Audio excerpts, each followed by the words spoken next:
All right, guys. Thanks for being here at 12:30. This is Ben Golub. He's at Facebook.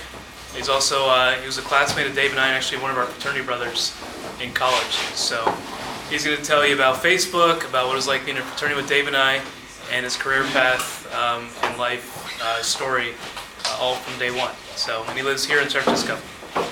Hi, I'm Ben. Like I mentioned, I've been at Facebook for 5 years now. I'm an engineer on the API team. So we build, when you see like buttons around the web and you see login with Facebook buttons and all those apps you guys use, my team is responsible for that. We're also responsible for the way Facebook's own mobile clients, the iOS and the Android apps, talk back to the Facebook servers. To give you an idea of like the size, we do 470 billion requests a day. It's a lot of data. I grew up in Beechwood, Ohio, like a little suburb of Cleveland, Ohio, near where Dave and I we went to college at Case Western. And I didn't do much in high school that had anything to do with engineering. When I went to high school, this sort of thing didn't really exist. We had FIRST Robotics, which was sort of a thing. Does FIRST Robotics exist still? You do that? Yeah. So I did that for a little bit, but to be honest, we weren't given like the leeway to just build whatever we wanted. This is really awesome that you guys are just building the things that you want to build and the way that you want to build it. It's really cool. But nearby to my hometown was Case Western, and that was an engineering school, and I thought it'd make sense for me to go there, so I ended up going there. At Case, what I learned was not anything really about engineering that catered to what I do today. It didn't teach me the skills I needed today, but what it taught me was, working in a team. I quickly joined a fraternity. I started being active in that fraternity, being a member on the board, doing secretary work and treasury work, doing our Greek week where we would, crawl on our hands and knees and do team building activities and things like that. And so Case, really what it was for me was teaching me sort of, how to work together. Right out of college, so I met my wife freshman year of college. We got married just after graduation, and we moved to Rochester, New York. She went to medical school there, so I followed her. Rochester's not really known as like a tech place, so I didn't have much going on there. I got a job at the local ISP, Internet Service Provider. I was bored out of my mind. So I took this as an opportunity. I ended up doing a lot of open source work. You familiar with open source and what that means? Yeah. So, like the Arduinos that we're all building. What is open source? People take what they made and share it so other people can use it and edit it. Yep. So I ended up building a bunch of open source apps. It started off simple, like I wanted to build a blog, so I built that in open source. But it ended up going to, I built this thing that consumed all sources of sharing content on the internet. So at the time there was like Twitter and Google Reader and some other things, Dig and Reddit and some other sites you might have heard of. So it consumed all of that and ranked things and tried to figure out what was the most popular story of the day. I built that thing, and it got the attention of some guys out in Mountain View who were starting a company called FriendFeed. They sent me an email and we talked a little bit, and I ended up starting to work for them. So I would commute from Rochester, New York to Mountain View, California. Every couple of weeks, I'd fly back and forth. I did that for about a year. The company was really small. There was 11 of us building this like social network sort of app similar to like Twitter. And that company got acquired by Facebook. That was 5 years ago. Since then, I've been at Facebook working on platform in some way the whole time. I started out building this thing we call the Graph API. And the idea behind the Graph API is our old APIs are really convoluted and hard. You have to remember these complicated strings like users.getInfo and stuff like that. And the new API was just get the HTTP verb, like getting a request, and then an ID. So I would get information about the user. So I built that, and all the APIs that uses today. From there, I switched to a few other teams within platform. I worked on our developer site, which is the place people go to look up documentation. When you guys Google for how do I do this, you probably end up on the developer site for some of these different companies. So I built our developer site. I found out that I don't really like doing that sort of work. I didn't enjoy building UI at all. I much prefer doing more infrastructure sort of things. Can you define APIs and UI and things like that? Sure, sorry. If you have questions, raise your hands and ask me if I'm going too fast or if it doesn't make any sense. So UI is user interface. That's like when you go to developers.facebook.com and you see a bunch of text and pictures and things like that. I was responsible for putting those texts and pictures and different links all over the place. I found that I didn't like that work because it was a lot of just moving pixels around a screen, which didn't interest me very much. And moving links around just wasn't very fun for me. I prefer doing API work. API is application programming interface, which means when you guys are building these robots, you're talking through an API to those robots, or when you're making a request from one service to another, you're using something called an application programming interface to interact between services. That interests me a lot more. I'm more of a kind of a lower level infrastructure kind of a guy. Does that make sense? So I jumped back to the API team, and I've been there since. Along the way, I've done a bunch of other things at Facebook. I've been a bootcamp mentor. Bootcamp is when we hire a new engineer, they are just hired as a software engineer. They're not hired into a specific team. And they enter bootcamp. They have a mentor who's basically their manager. And the mentor's job is to guide them through the process of picking a team, exploring all the different opportunities there are at Facebook. It's a 6-week-long thing where the mentor is assigning them tasks across the entire organization. So when you join Facebook, you might have an idea that you want to work on photos, and you might discover that you're really interested in groups because your mentor got you interested in it because he assigned you a task. You might find that you like low-level infrastructure work, but your mentor assigned you a task on iOS, and you found out that you're pretty good at iOS. The other great thing about bootcamp is it gives this empathy. So because you work on all parts of the stack, you learn that those guys over in infrastructure are not jerks. They're kind of really cool, and I shouldn't be mean to them when I come up with a problem later. I know that they have a hard job because I kind of did their job for a couple of weeks. So it's helped us grow as a culture really, really smoothly because you've tried everything there is to try. So I did that 3 times. It was a great experience. It also is a good way to learn if you want to be a manager, because you're kind of a manager for 6 weeks. I learned that I don't want to be a manager. I'd rather be what we call at Facebook an individual contributor. Just want to be an engineer basically and build things. I've also managed interns before. So I've done 3 sets of interns, and this summer I'm the intern director for all of Platform. What that means is interns come in from college, but also from high school. We actually have a few high school students that are interning. And as the manager of an intern, you're responsible for coming up with their project, helping them out, guiding them through any pitfalls they might have, teaching them, and making sure that they have a successful internship, which means a couple of things. It means that they're happy at the end, because the end goal is that the intern learns something and is really happy and ends up going back to school, or high school or college, and is an ambassador for Facebook, talking about how great their experience was. But it also is an opportunity for Facebook to hire the best and the brightest. So this summer I'm the director. So that means that I'm in charge of making sure all the managers for all the interns are doing a good job, and the interns are happy. It's a level above them, which has been a unique experience for me because I've never done something like that before. What kind of qualifications can a high school student, hypothetically speaking, have for an internship at Facebook? Sure. So a good example of that is there's this guy on, we acquired this company called Parse. They build tools that make it easier for developers to build apps, like iOS and Android apps. And he happened to be an avid user of Parse in high school. He built a bunch of games and stuff on the iOS and Android app stores. And so that's how we heard about him. He ended up applying through our normal process, but we had sort of known about him because he had done this work before. So this sort of thing that you're all doing today is actually really useful.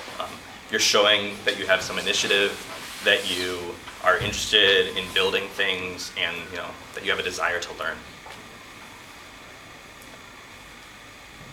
Sure. So, how was your experience switching from a small company and then to a big one in Facebook? It's a good question. I was just talking to Robin about this. I worked a lot harder, to be frank. I know this is being recorded. When I was at a small company, it's hard work. 11-person company is just crazy. Everyone has to do everything. You can't be the guy who knows this one part of the code base and ignores the rest of it, because there's just not enough people to be doing that, right? So it was very difficult. It was also difficult because I was remote. So like I said, I was in Rochester, New York, and I had to commute back and forth. So I wasn't involved in all the decision making. I wasn't, I was part of the team, but I was remote, so it was a challenge.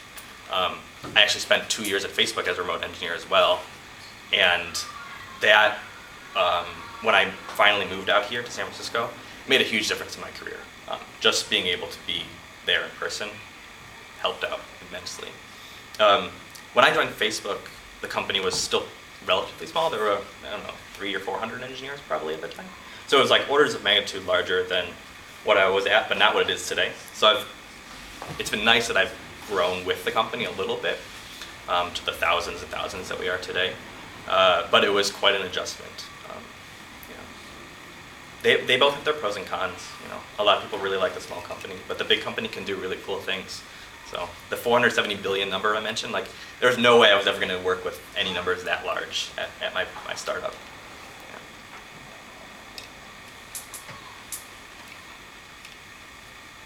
Sure.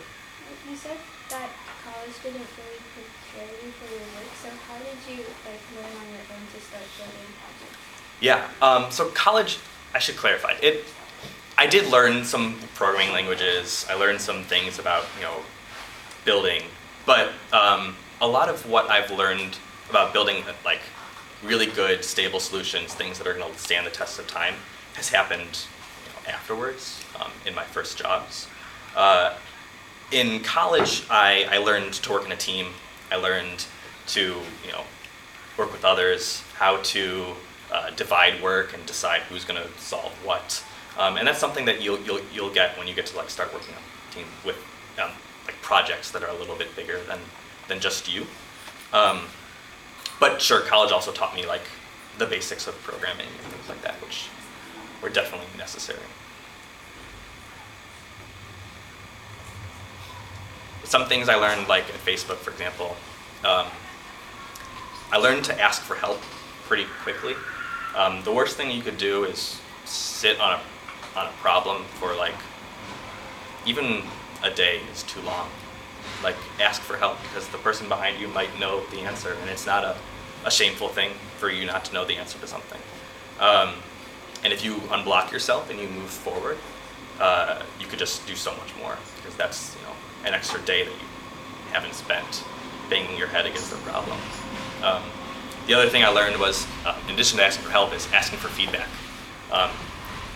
If you ask for feedback often and from people that you trust, it won't be surprising.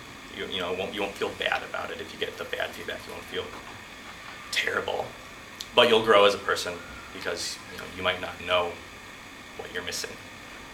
So at Facebook, we give feedback early and often, and the goal of it is you should never ever be surprised by the feedback someone gives you, because you should have been having this conversation so frequently that you knew what was coming. So, at the camp, after they experience everything and they choose a place to work in a special field, do they choose their own place, or do you choose based on their Yep. plan? So it's a 6-week process. First 4 weeks is them sort of exploring things, and then the last 2 weeks is they reach out to teams, the manager of various teams, and say, hey, I'm interested in working on photos. What opportunities do you have? And the manager of that team will talk to them. And if it's a match, the boot camper will tell the manager that I would like to join the photos team, and then that's it. They graduate. There are times when it lasts longer than 6 weeks if there's no match to be found. There are times when it's shorter, but it's up to the boot camper to decide what team to go on. We have some lists of like priorities, but it's really up to the boot camper. Good question.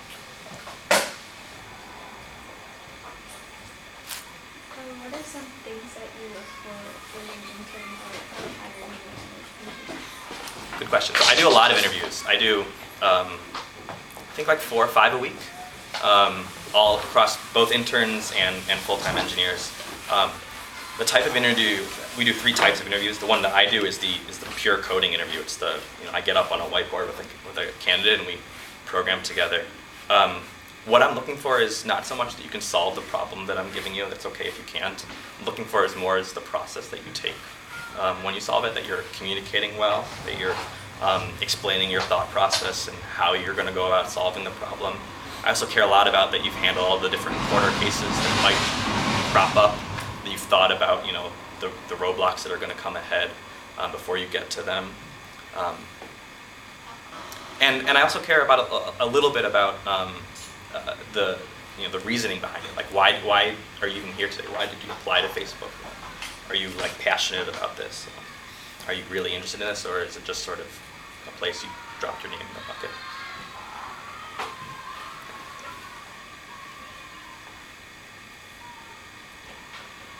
Chris? Well, I was going to ask you a question. You can ask. Oh, I was just, this might not be, this obviously isn't something you have control over, but why does Facebook change its user interface like so drastically and like somewhat often? So, So like a big example of that was Timeline, right? Do you remember when Timeline came out? So I was one of the core engineers on Timeline, so you can blame me for that. Well, I did the infrastructure for it, so not the UI. But, we take it seriously. What I liken it to is like when we go and change something, it's like we went into your room and we like grabbed your desk and put it in the other side of the room. Because like this is your stuff. Facebook is a very personal experience. And when we move things around, it feels personal. So, we do it mainly because we have numbers showing that this is going to be better for you. How do you get those numbers? We do a lot of measurements. We take measurements on everything. We have really awesome systems that make it so I can test a small change and see what that small change will have on a population. So when you consider that Facebook has billions of users, and you say if you want to run a test on 1% of those, that's a lot of users you could run a test on, right? So we can test all sorts of things. So is that why, like, for instance, when like the new UI rolls out, like some people get it before other people? Exactly. We do very slow rollouts. It's a common thing actually in the Bay Area in general. Google and Twitter, they all do these slow rollouts. There's reasons behind it more than just UI. Like one of the reasons is we want to test it and make sure there's no backlash. But another reason is sometimes you don't know that it's going to scale the way you think it's going to scale. So if I'm launching a new feature and it might consume, more energy, more CPU, it's going to cost the company money. I want to be sure before rolling it out that I'm not going to cost the company millions and millions of dollars because I made a mistake or I made something a little too aggressive. Should we have some fun with this and give Ben some feedback as to how Facebook can improve? It's okay. I don't think he'll take it personally. I will. You guys are like what don't you guys like about Facebook? The stock box. The what? The stock box where you see like your friends' activities on the side. The ticker, that's what we call that thing. Ticker. Yeah. What don't you like about it? So on mobile, the app, it automatically plays the video, and Yeah. that makes it really slow sometimes. Like, how come there's like no settings to turn that off? We try to be smart about it. I know this. I can talk to the photos team, the videos team about this more. But I know that we attempt to only do that when you're on a good network, right?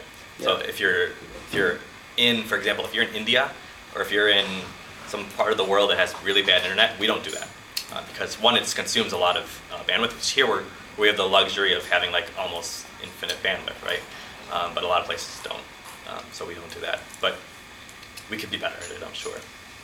But it's a newer feature, right? Very new. Yeah. My friend and I have like a small company, and when we were coding the website like 2 years ago, we were trying to find widgets, like many Facebook, Twitter, Instagram buttons, to put on the bottom of the website, and Facebook's ones are a little bit harder to find than, like Twitter, you can just go to Twitter and then right at the bottom is like badges, and then it gives you the HTML code for all different sizes. Facebook's you have to like Google it, and then it's like, I think it's even on the developer site, Yeah. and then you copy the HTML code from there, and it's a little bit more confusing, whereas I feel like some of the other social networks are a little bit more. I think we've just deprioritized those widgets and things like that. We care, these days a lot of what's happening is more, iOS and Android development, mobile development, and where you can't just drop in some bit of code to like render or something. You would need to like actually do a little bit more work to add like a like button or to add a badge for the user and things like that, which I think is where we've been kind of focusing our energy. You guys heard about hackathons? So we do those too. I've been to a couple.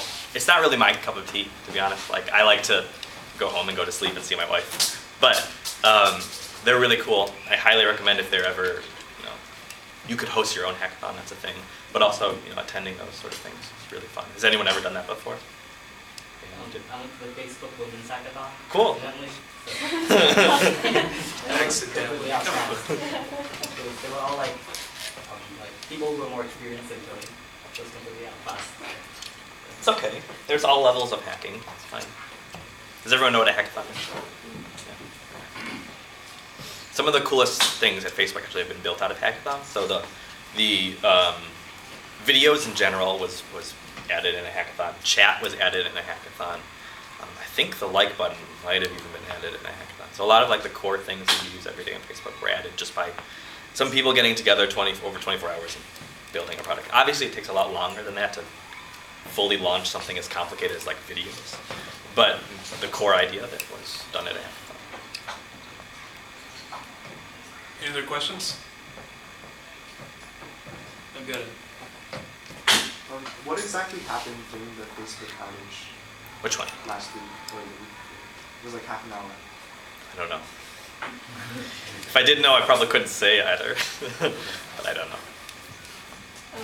Did you learn any new skills while at Facebook? Yes, a lot of skills. I mean, I think, like I said, building like a stable thing that's gonna like stand the test of time. I've learned at Facebook.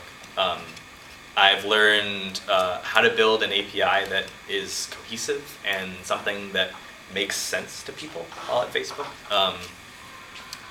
I've learned how to work well with others, how to work in a team, how to manage people, because like I said, I'd never done any management before, so I learned through bootcamp mentoring and intern mentoring, sort of how to work at a level above that.